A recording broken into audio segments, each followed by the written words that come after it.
साथियों, आपके अपने YouTube channel study with us में आपका एक बार फिर से बहुत बहुत स्वागत। पिछली वीडियो में हमने पढ़ा था कि भारत में मानसून का ताप्य सिद्धांत। इस वीडियो में हम पढ़ने जा रहे हैं कि भारत में जेट स्ट्रीम के माध्यम से कैसे मानसून आता है, जो कि पश्चिमी विक्षोभ कहलाता है और ये शीतकाल में भारत में वर्षा करता है। तो आइए देखते हैं। ये हमने इसके लिए मैप बनाया है। ये अफ्रीका है, ये यूरोप है, ये हमारा भारत है और यहाँ अफ्रीका और यूरोप के मध्य ये भूमध्य सागर है। जब हम जानते हैं कि 0 डिग्री पे हमारा सूर्य ये मध्य सीधे चमकता है,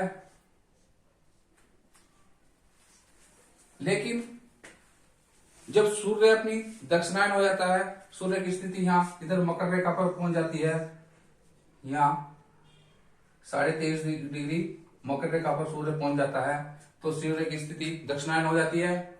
और दक्षिणायन होने के कारण जो 35 से 60 के मध्य हमारी पछुआ हवा चलती थी, उनकी वे भी थोड़ी नीचे खिसक जाती है। और जब वे नीचे खिसक जाती है, हमने बताया था कि पछुआ हवाओं की दिशा कैसी होती है। पछुआ हवाओं की दिशा केरल के नियम के अनुसार इस तरह से हो जाती है, यानी कि अपने दाएं तरफ पे मुड़ जाती है। तो भूमध्य सागर से जब पश्चिमा हवा चलती है तो इनकी दिशा ऐसे हो जाती है, ऐसे चलती है।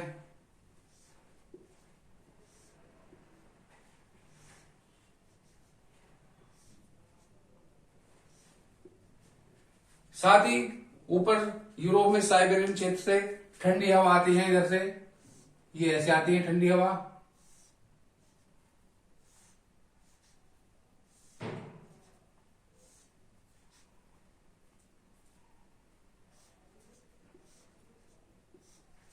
और जब ये ठंडी हवाएं और ये गर्म हवा आपस में मिलती है, दो विपरीत प्रवृत्ति वाली हवाएं मिलती है, तो एक वातावरण का निर्माण करती है, जिसमें ठंडी हवा गर्म वायु को ऊपर उठा देती है। और जब ये ठंडी हवा गर्म वायु को ऊपर उठा देती है, तो यहाँ उसी दौरान हमारे यहाँ इधर पश्चिम से पूर्व की तरफ चलती है हमारी जेट स्ट्रीम। ये ऐसे चलती है जेट स्ट्रीम।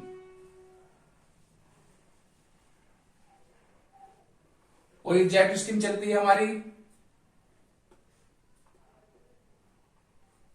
विसर्पाकार आकृति में चलती है, यानी कि घुमावदार आकृति में जेट स्ट्रीम चलती है। और जेट स्ट्रीम हमारी जो क्षोभ मंडल की ऊपरी सीमा पर, यानी कि 10 से 14 किलोमीटर की ऊंचाई पर ये चलती है।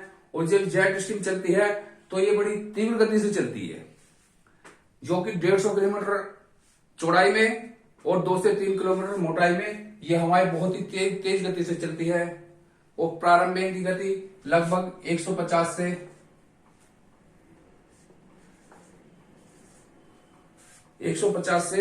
200 किलोमीटर तक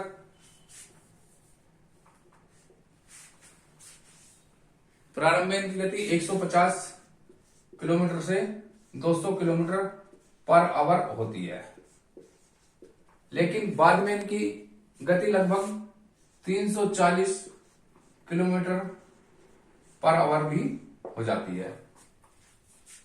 और ये जेट स्ट्रीम जो चलती है, ये जेट स्ट्रीम घुमावदार स्थिति में चलती है, जो कि पृथ्वी के तापमान के कारण इनकी स्थिति घुमावदार हो जाती है।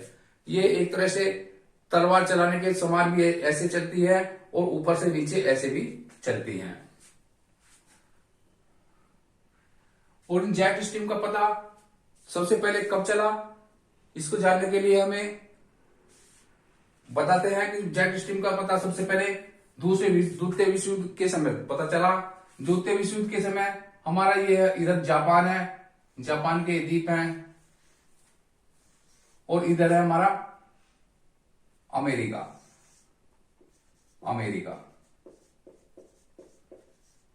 जब दूसरे विश्व युद्ध में अमेरिका ने जापान पर 6 अगस्त और 9 अगस्त को हिरोशिमा और नागासाकी पर बम गिराए थे, तो ये अमेरिका के जो लड़ाकू विमान इधर से इधर गए और इधर से आ रही थी हमारी जेट स्ट्रीम, ऐसे ऐसे चल रही थी। तो इन लड़ाकू विमानों को जेट स्ट्रीम का सामना करना पड़ा, और ये इनकी विपरीत स्थिति होने के कारण इन विमानों को काफी दिक्कतों का सामना करना पड़ा, जिस कारण इनकी गति कम हो गई। लेकिन जब ये जेट स्ट्रीम यहां बम गिराने के पश्चात वापस जा रहे थे, तो क्या हुआ, इनकी गति अचानक बढ़ जाती थी। तो इससे पता लगाया गया कि इस क्षेत्र में कुछ ऐसा है जिसके कारण हवाओं की गति तेज होने के कारण विमानों की गति धीमी और तेज हो जाती है। तो तब पता लगाया कि इस क्षेत्र में 30 से 60 डिग्री के बीच क्या चलती है, हमारी जेट स्ट्रीम चलती है। ये हमारी जेट स्ट्रीम।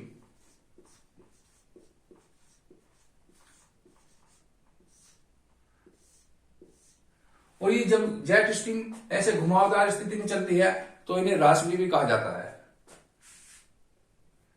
राशि भी कहा जाता है। जब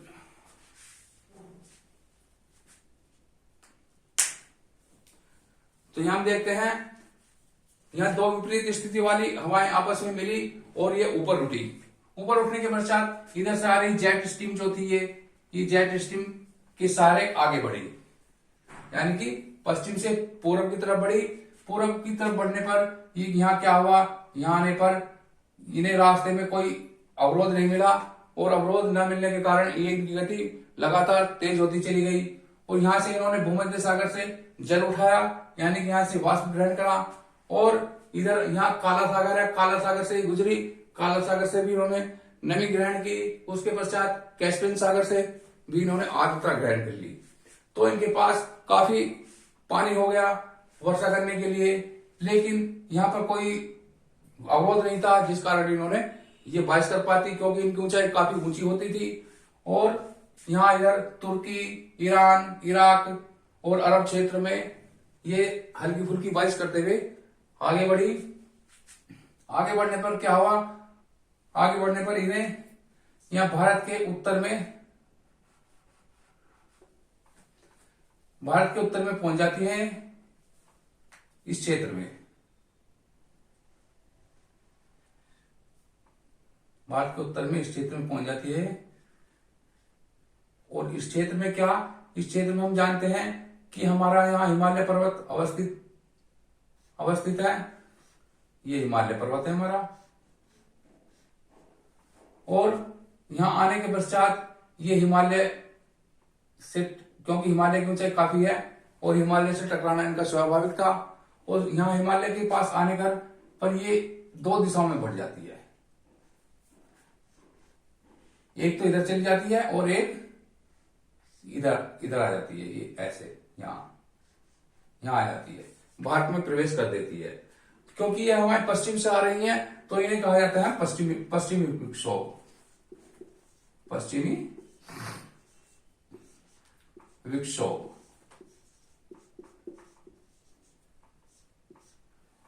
और ये हवाएं भारत में शीतकाल में वर्षा करती हैं। शीतकाल में वर्षा करने के पश्चात ये हवाएं जैसे ही यहाँ आएंगी तो यहाँ जम्मू कश्मीर में वर्षा करेंगी, और जम्मू कश्मीर में जो सेब की खेती होती है,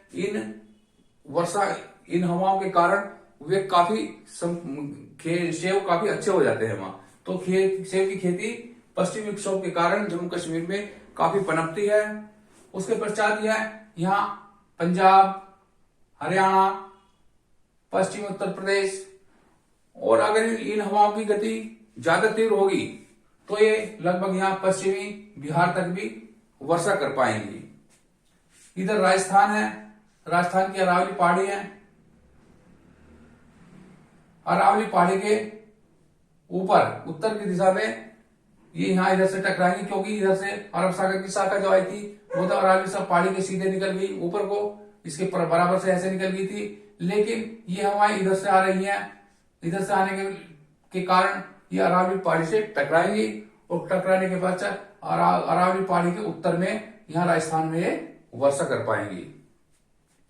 जब वर्षा कर पाएंगी और इधर यहां तक हरियाणा, पंजाब, उत्तराखंड, पश्चिम उत्तर प्रदेश, बिहार तक भी ये हवाएं पहुंच जाती है और यहाँ अच्छी वर्षा करती हैं। लेकिन यहां तक आते आते इनकी नमी कम हो जाती है। फिर भी यहाँ हरियाणा और पंजाब और हरियाणा में ये हवाएं काफी अच्छी वर्षा करती है, जो कि यहाँ इसमें पंजाब और हरियाणा में रबी की फसल के लिए काफी लाभदायक मानी जाती है। और इसी कारण ही पंजाब और हरियाणा के जो किसान होते हैं वे काफी संपन्न होते हैं, क्योंकि इन हवाओं के कारण उन्हें पानी मिल जाता है, उनकी फसलों को पानी आसानी से मिल जाता है, भरपूर पानी मिल जाता है, जिस कारण वहां फसल रबी की फसल अच्छी होती है और गेहूं बहुत अच्छा होता है। लेकिन राजस्थान में जब ये वर्षा की हवाएं वर्षा करती है तो राजस्थान में इसे हम कहते हैं मावट। राजस्थान में हम इसे मावट कहते हैं। इसका एक और नाम है जिसको कहते हैं गोल्डन ड्रॉप्स। गोल्डन ड्रॉप्स भी इन हवाओं को कहते हैं, जो कि राजस्थान में वर्षा का के लिए प्रमुख उत्तरदायी है। और इस प्रकार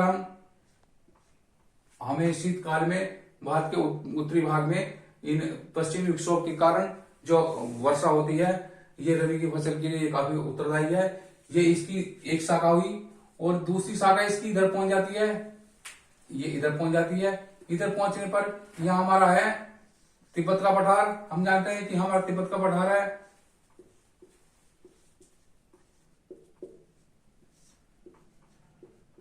तिब्बत का पठार।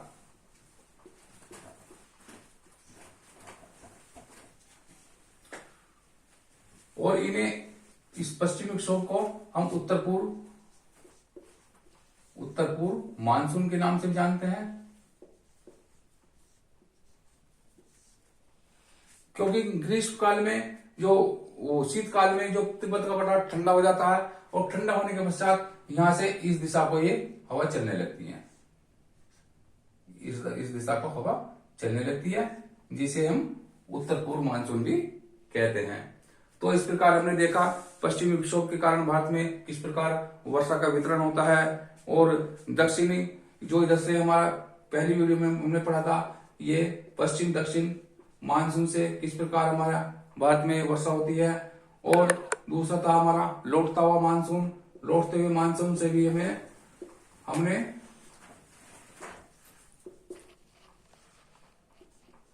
भारत में मानसून का वितरण देखा। इस प्रकार ये मानसून की सीरीज समाप्त हुई। अगली वीडियो में हम कुछ और इससे अच्छी वीडियो लेकर आएंगे। लगातार हमारी जो चैनल के साथ बने रहिए, और हमारे वीडियो अगर आपको अच्छी लगी हो तो वीडियो को लाइक शेयर जरूर कीजिए। बहुत बहुत धन्यवाद।